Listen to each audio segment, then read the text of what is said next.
Halo, willkommen, selamat datang di channel Dini and Juju. Halo semuanya, ketemu lagi dengan saya Juju dan Dini dan Juju. Oke. Apa kabar semuanya? Mudah-mudahan sehat selalu ya Mbak Ju. Iya dong. Kamu punya pengalaman apa tentang storytelling? Storytelling Apa banyak dulu sih Mbak Ju. Tapi ini ada penelitian Mbak Ju. Apa? Kemampuan storytelling orang Indonesia itu rendah. Iya. Gitu. Jadi bagaimana orang Indonesia itu deliver the story, itu tuh rendah gitu, kemampuannya itu rendah. Tapi storytelling itu apa sih, Mbak Ju? Ya, storytelling itu ya cara kita menyampaikan sebuah cerita kan, sebuah cerita dengan cara yang runut gitu ya, terstruktur. Misalnya dari A dulu, baru B, baru C, jadi kesimpulan terakhirnya gitu ya. Ya. Okay. Kalau zaman dulu tuh banyak ya, ada sandiwara radio itu kan juga termasuk storytelling ya. Ini kelihatan ya gua ilmu. Oh enggak, tapi masih ada sekarang juga masih ada Mbak Ju, namanya podcast tuh Rapot ya. Dia di khusus bulan Ramadan itu ada dia yang storytelling gitu. Atau di periode-periode tertentu podcast yang namanya Rapot, teman-teman bisa cek di Spotify, podcastnya Rapot. Itu Radini, ada Reza Candika dan teman-temannya. Itu dia ada series gitu dan itu dari suara dan itu termasuk storytelling menurut aku karena runut juga. Dan ini menariknya itu kenapa ada penelitian yang menyatakan bahwa orang Indonesia kemampuan storytellingnya rendah, itu kenapa bisa seperti itu gitu. Atau mungkin karena sudah tergeser ya, dulu itu kan kita mendengarkan dongeng gitu kan dari orang tua kita tentang si kancil, tentang si bawang putih, bawang merah, cerita-cerita seperti itu. Dan mungkin kalau diceritakan zaman sekarang mungkin udah agak kurang relevan ya dengan dunia anak muda sekarang. Kemampuan storytellingnya itu jadi memudar karena sudah jarang orang bercerita tentang hal-hal semacam itu. Iya, gitu sih. Bedtime story ya Mbak Jo, kalau misalnya bisa diistilahkan. Jadi sebenarnya itu penting karena itu juga bisa ngedevelop kemampuan anak untuk bisa storytelling dengan baik ya Mbak Jo. Dan nggak cuma storytellingnya aja, kalau anak diberi storytelling itu dia akan berlatih untuk imajinatif ya lebih ke imajinasinya lebih jalan gitu. Selain itu dia juga otomatis kan masuk tuh ceritanya gitu. Jadi yang diceritakan sama ibunya kan juga dari buku misalnya, atau dongeng-dongeng zaman dulu meskipun nggak dari buku juga dia udah terstruktur ya Mbak Jo. Jadi itu juga bisa masuk ke anaknya. Kalau cerita itu ntar ya dia runut gitu. Nah masalahnya tuh siapa aja sebenarnya orang-orang yang harus punya kemampuan storytelling, punya kemampuan untuk mendeliver sebuah kisah gitu. Dan fungsinya tuh apa? Kenapa kita sekarang udah nggak begitu minat lagi gitu loh dengan storytelling? Menurut aku, kenapa kemampuan storytelling itu penting?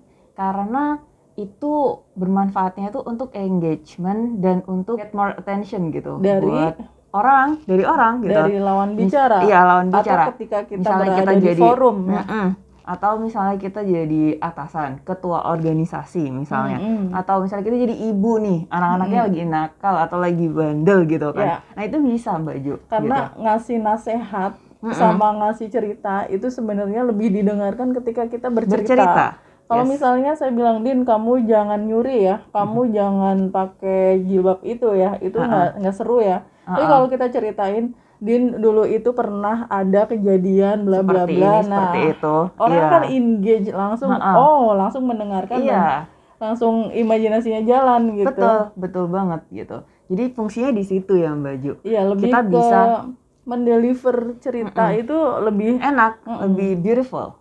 Lebih juga lebih bisa diterima sebenarnya. Iya, dan perhatian kita tuh bisa langsung fokus ke situ gitu karena wah diceritain nih apa nih gitu.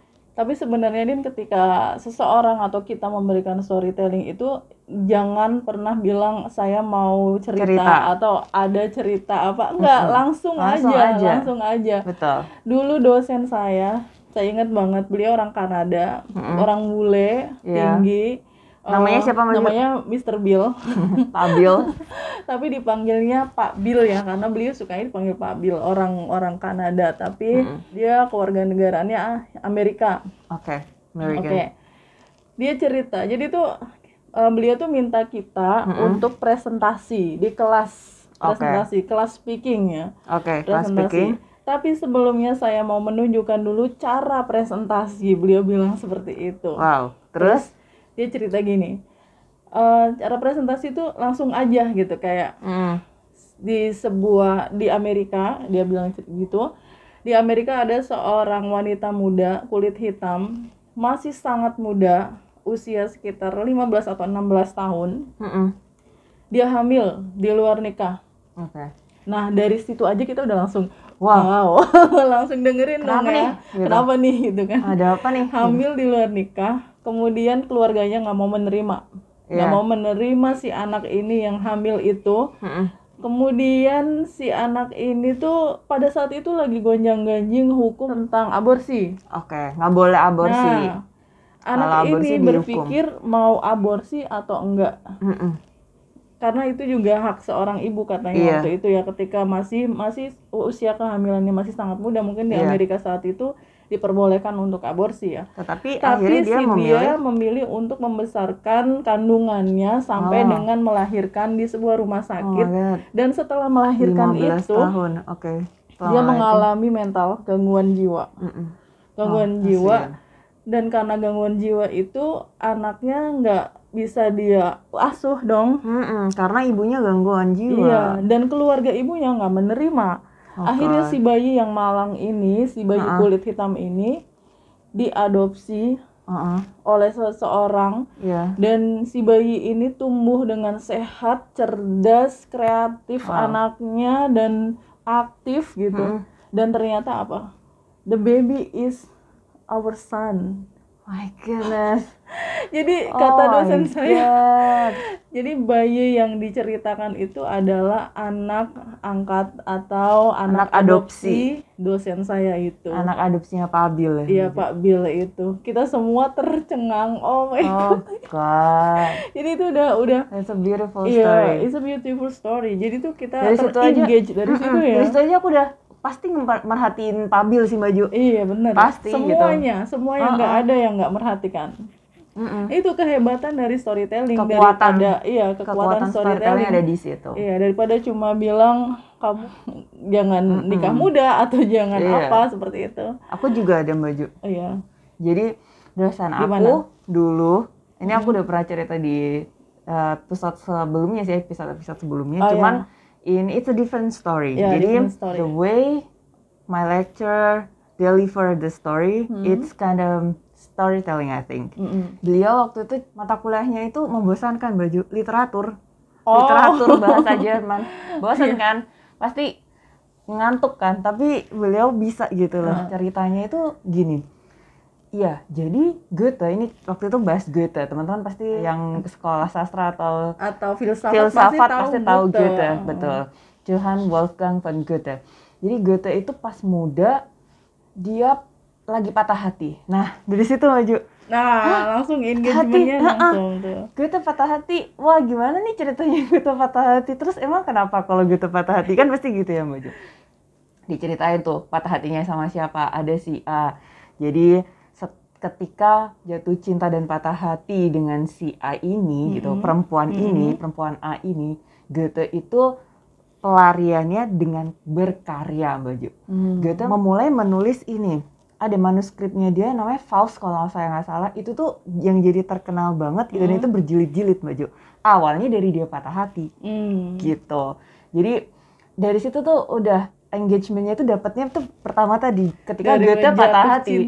Jatuh cinta terus patah hati. Nah, selain Faust dia juga ada gambar Mbak Ju. Dari situ akhirnya dia bisa discover kemampuannya dia kalau dia ternyata bisa melukis dan itu laku lukisannya dia. Dan gambarnya pasti gambar bercerita dong ya. Laku. Gitu. Nah, di situ tuh teman-teman. Jadi kekuatan storytelling seseorang itu bisa menarik perhatian. Iya, betul. Padahal sebenarnya sih ceritanya kalau di textbook itu membosankan banget. Apalagi bahasa Jerman, oh my god. Tapi the way he deliver the story, apalagi pakai interesting gitu. Pakai kalimat pertama tadi yang tentang jatuh cinta terus patah hati, wah menarik. Oke Mbak Jo, kalau kali ini aku ada cerita pengalaman aku sendiri yang aku sendiri storytelling gitu. ke murid-murid aku. Waktu itu bulan puasa, waktu itu ceritanya. Pasti pada ngantuk lemes Ngantuk semua banget. kan. Iya, apalagi pelajarannya itu sedikit membosankan, grammar sih Mbak Jo. Capek kan pasti anak-anak tuh. Iya, betul. Iya, jadi ya udah. Akhirnya waktu itu saya storytellingnya itu engagement pertama saya menggunakan bahasa lokal, Mbak Jo. Oh iya. Karena kebetulan di sini adalah bahasa Jawa, jadi saya pakai bahasa Jawa gitu. Gimana? Here, gitu. Here, kamu ngerti nggak? Gitu. Kalian ngerti nggak? Gitu. Dari Yang situ tuh heire-nya itu herenya itu mereka udah bangun Surabaya. gitu. Iya, jadi saya masuk buka pintu pertama itu bukan assalamualaikum kayak sapaan formal biasa, Iya. karena saya tahu mereka pada ngantuk. Jadi saya buka pintu itu langsung here gitu, kayak yang heboh gitu loh Mbak Jo. Akhirnya mereka perhatiannya ke aku semua. Dari situ aku terus Terus ceritain, kamu ngomongnya pakai aku bahasa lanjutin. Jawa? Oh enggak, itu pertama doang kayak Oh, kalian ngerti nggak? kirain. Sampai situ doang. Here, kalian ngerti nggak? Sampai situ doang. Terus kan pasti nggak ngerti bro, nggak ngerti gitu-gitu, atau nggak mau ngerti gitu kan macem-macem kan responnya. Iya, Nah dari situ tuh udah aku giring perhatiannya. Mm-mm. Aku ceritain tentang pengalaman kakak tingkat mereka yang bisa masuk ke salah satu universitas yang susah pada saat itu, arsitektur Mbak Jo. Dan itu tuh tanpa tes karena dia udah tes di Indonesia gitu, jadi dia bisa langsung berangkat dari Arsitektur sini. di Jerman ya. Arsitektur di Jerman, betul. Nah dari situ tuh mereka langsung siapa bro siapa gitu, kelas di mana. Nah dari Tertarik situ kan dari situ. tertarik. Nah dari situ terus saya cerita Daripada ini kamu itu. bilang kamu harus rajin belajar biar dapat beasiswa arsitektur Iya. di Jerman bla bla Iya. bla, itu nggak bakal didengerin. Tapi Nggak kalau bakal. kamu cerita hey re gitu kakak kelas kalian, nah Iya, mulai gitu. deh mereka pada tertarik. Nah terus di situ juga, oh iya saya tadi belum buka kelas, kita berdoa dulu. Nah kayak gitu, baru deh. Iya. Terus itu mulai, terus kan abis berdoa pastinya, terus gimana tadi ceritanya belum selesai, Bro? Nah kayak gitu. Iya. Nah dari situ Mbak Jo, terus ya udah akhirnya Iya. aku lanjutin. Dan Terus kemampuan storytelling ini juga sangat bermanfaat buat orang-orang yang sering berada di depan forum ya. Betul. Misalnya membuka seminar, misalnya Iya. jadi pembicara jadi di pembicara sebuah, dia di sebuah mau presentasi papernya presentasi misalnya. paper misalnya. Itu lebih bagus memang kalau langsung masuk naik ke atas panggung misalnya ya. Nggak perlu bilang assalamualaikum yang terhormat, itu boring. Tapi kalau boring. dimulai dengan storytelling dulu misalnya 3 hari yang lalu langsung kayak gitu ya. 3 hari yang lalu saya menonton sebuah berita yang isinya tentang bla bla bla bla kayak gitu. Iya, Terus itu penonton langsung apa nih? Iya, Dia mau berita nyeritain apa? Berita apa? Gitu. gitu kan. Mana yang seru nih, mana yang seru gitu. Tapi yang harus relevan juga dengan Iya. apa yang mau disampaikan. Betul. Sekitar 2 menitan ya Din ya. 2 menit cukup, storytelling 2-3 menit cukup buat get more attention gitu. Biar Iya. attentionnya ke kita semua, baru Dan kita masuk ke setelah materi. itu baru kayak menyapa yang kami hormati. Iya. Assalamualaikum. Iya. Salam sejahtera untuk kita semua, seperti Iya. itu. Betul. Jadi memang bagus banget kemampuan storytelling itu kalau kita menjadi pembicara ya Betul, di depan betul. forum. Selain itu juga kemampuan storytelling perlu dimiliki oleh ibu-ibu lah Mbak Jo. Misalnya penting itu. anak-anaknya masih kecil-kecil atau meskipun udah besar juga Iya, gitu. Kalau misalnya lagi dalam mode nggak mau dengerin gitu, nah itu tuh bisa pakai storytelling gitu kan. Ya gimana caranya ibunya aja terserah gitu.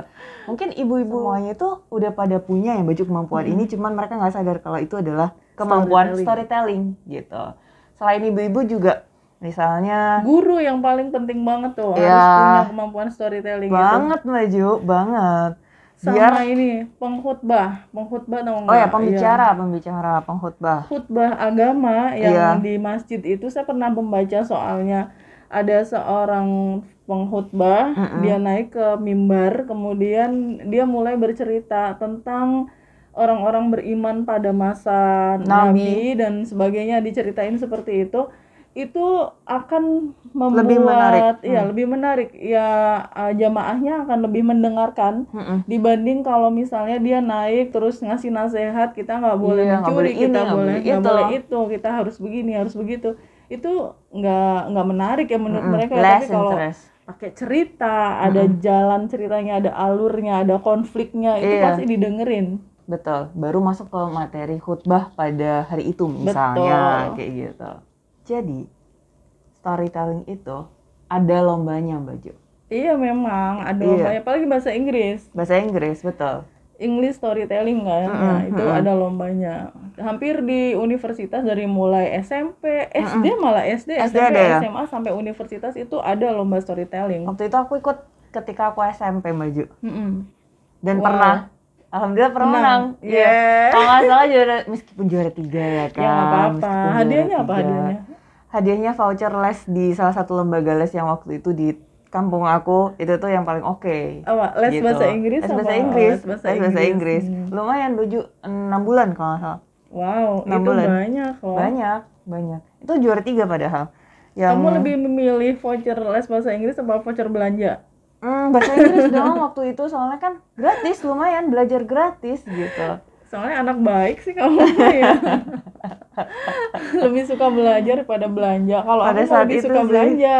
Iya ya sebenarnya ya. Boring emang. Kalau Mbak Juju gimana nih?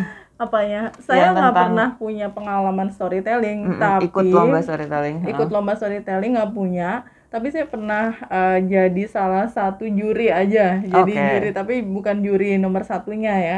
Storytelling, dan itu luar biasa sih Din. Apalagi kalau yang storytelling itu anaknya ekspresif banget sampai maju mundur Iya. ke kiri ke Iya, emang belakang kayak gitu, dengan Baju. wajah yang Iya, mimik dulu aku kayak jadi gimana. inget, jadi flashback. Iya. Kamu Dulu pakai gimana masih caranya? seragam SMP Baju aku tuh. Kamu gimana caranya? Diajarin sama guru aku waktu itu. Harus Ada. ekspresif gitu ya? Terus tangannya bahkan ya Mbak Jo, itu tuh kalau misalnya gini terus itu nggak ini gitu, nggak baik gitu. Ya ntar ya gini, yang nggak kayak baca puisi juga gitu. Ya beda Ya namanya gitu. orang cerita Ya bukan seperti baca cerita. puisi dong. Ya kan ada tuh yang gini-gini gitu, gesture-nya iya, gitu loh. Nah, itu tuh diajarin. Harus dulu. atraktif sampai ekspresif juga gitu. itu nomor satu tuh, ekspresif tuh, sama artikulasi ya, Betul. kayak ngomongnya tuh harus jelas ngomong apa. Betul. Dan waktu itu aku juga diajarin sama guruku, nggak perlu yang kayak textbooknya. Ya, misalnya kan pasti ada teksnya kan, Mbak Jo. Iya, boring dong. Iya gitu.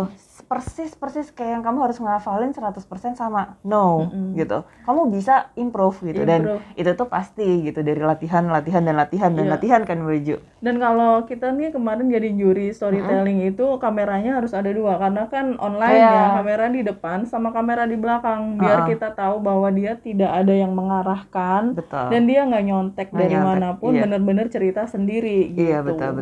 Kalau dulu kan alhamdulillah belum ada pandemi kan. Jadi itu jurinya langsung di depan, Baju kayak ada panggung, aku di depannya gitu. Jadi udah beneran gak bisa nyontek gitu. Serunya gitu. Nah, jadi ya Mbak Ju, storytelling ini memang bermanfaat banget untuk siapapun ya Mbak Ju, menurut aku. Gitu. Iya, sangat bermanfaat, mau itu ibu rumah tangga, guru, dosen, Iya, ya pengkhotbah tadi. pimpinan rapat ya, pimpinan di sebuah perusahaan, Iya, bos-bos tokoh gitu. agama. Semuanya sebaiknya sih bisa mampu untuk mendeliver sebuah cerita, untuk engage gitu, mengikat audiensnya. Iya, mengikat lawan bicaranya. Lawan bicaranya Iya, terutama. dalam lingkup kecilnya itu misalnya lawan bicara gitu ya Mbak Jo, Dan nggak memang perlu yang ada audiens teorinya banyak. kan? Iya, Ada teorinya ya.